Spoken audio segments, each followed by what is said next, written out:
enlighten us on this processing system method?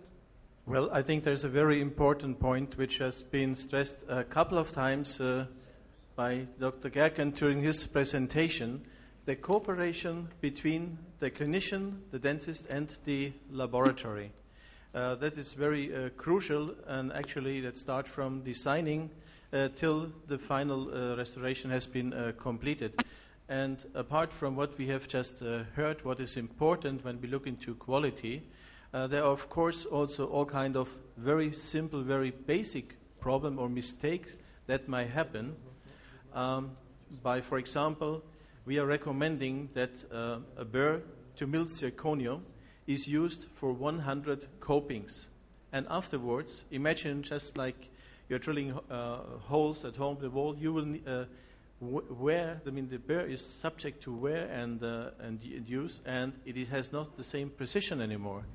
And as soon as the labs start exchanging barcode for burrs with other laboratories to use the burr not for 100 copings but for 200 copings or even more, that may introduce another problem, which is very simple and basic, but it may lead to a fatal result in poor quality restorations.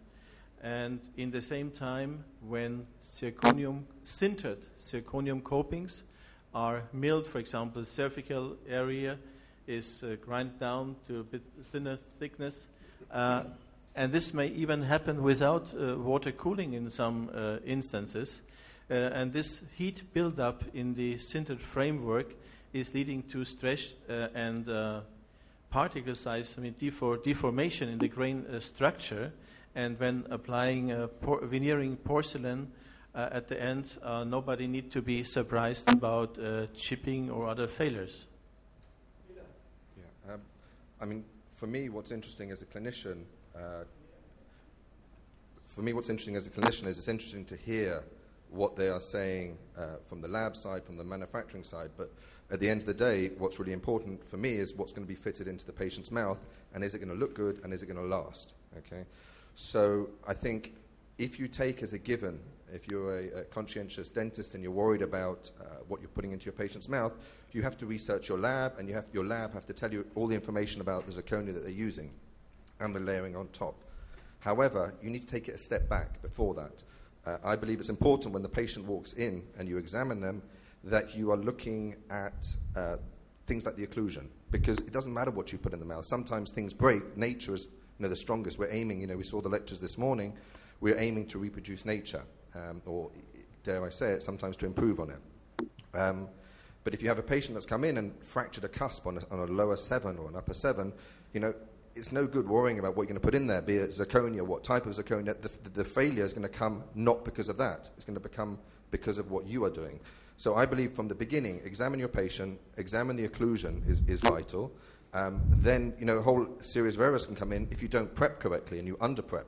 Okay, then, you're going to blame, is the veneering porcelain coming off because of the failure there, or is there just not enough room for the technician? So you need to have this relationship and a discussion with your technician, I believe. And then, taking your impression. If you don't get a good enough impression, then again a failure can come and you get rocking copings, and then the technician has to, in the beginning has to drill inside or use the wrong drills. And finally on cementation, again, if you're not checking the occlusion, you're not doing everything according to clinically how you should, you're going to get failures. And I think it's important, if you do get one, not to give up and to look and examine why right from the beginning, what you can do, and also look at the lab and the manufacturers. But I think clinically it's just it's important that you remember the basics. Thank you, Dr. Pierce, for that. I would like just to now, if our academic panel have any feedback, have any comment. Professor Habib, if you'd like to start, please. Do you hear that? I'll tell you. Just let him clarify for us. For 4 years now, he has been studying the processing and its effect on the properties. Will he clarify this for us much more than that, please? Dr. Cho, can you please clarify the question?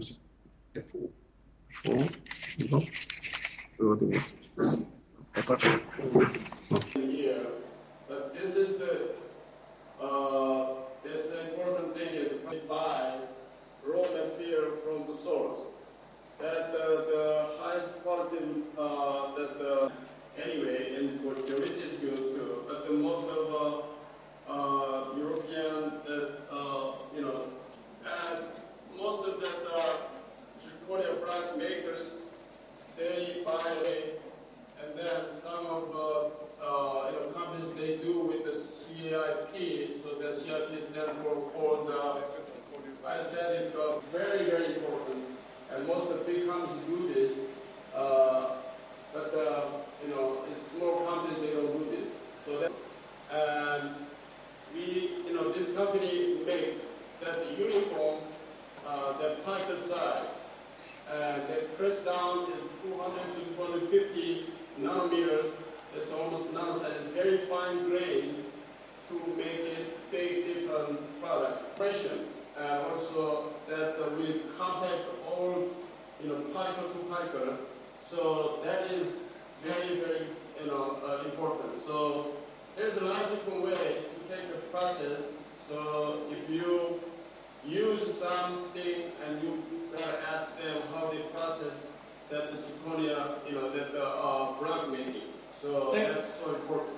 Thank you, Daniel. Thank you, Daniel. As we can understand from manufacturer point of view, this particle size, the way it is processed, and the impurities in the product will affect the final product, the final quality of the product that we'll be using. So, if you want to conclude this part, we could say that using a company certified, of a highly company certified zirconia blocks will give you enough protection from the base material. And then the other problems will come from the processing, cutting, and using in the lab. About some evidence-based results or conclusions about this issue.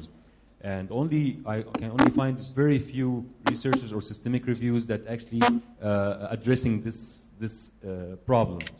So I would like actually to ask, I don't know any of you if you have any information about where this came from. Is it just like case reports or just reports from clinicians, or or any of you are aware of any comprehensive research that has been done in this field to compare between different kind of zirconia?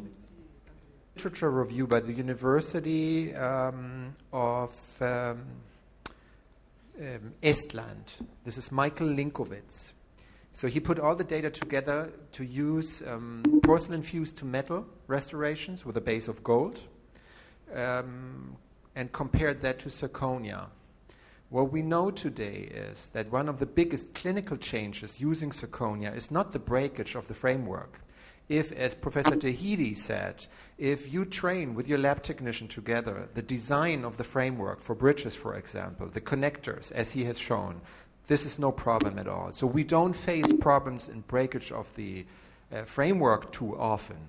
We had seen that from the clinical side, that tooth reduction has to be appropriate, like 1.5 to 2 millimeters. That's different to porcelain fused to metal. So if we're talking about clinical sides, we have to prepare the tooth differently.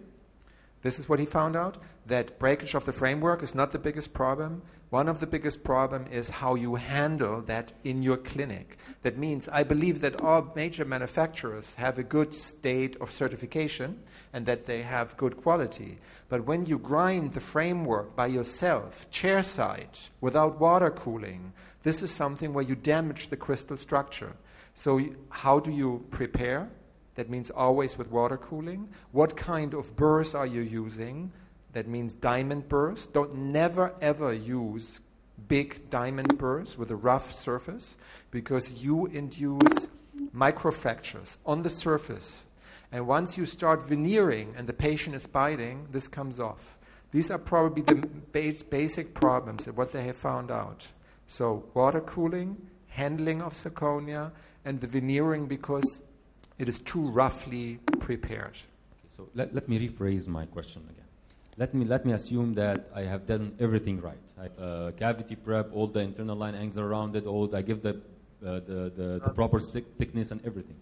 What would be how big is the difference between a good zirconia and is it, we're talking about how many years in durability, how much of how much is the difference in the fracture toughness? I mean, like, I know that theoretically it is definitely